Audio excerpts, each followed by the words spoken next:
Hindi naman naitago ni PBBM ang kanyang pagkadismaya sa nakitang palpak na flood control projects sa Bulacan noong Biyernes. Nagbabalik si Joash Maliman. What possible excuse do they have for not doing this? Hindi ko maisip. Nagpupuyos sa galit si President Bongbong Marcos matapos niyang madiskubre na palpak at hindi well-maintained ang isang flood control project sa Bulacan na nagkakahalagang 96.4 million pesos.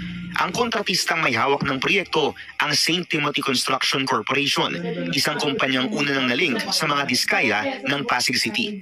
Unang umingi ang pangalan ng mga diskaya nang tumakbo si Sara Diskaya sa pagkaalkalde ng Pasig City.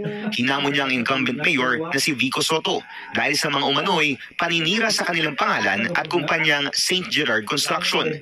Binalikan ng Billionaire News Channel ang aming naging panayam sa mag-asawang Sara at Curly Diskaya noong October 2024.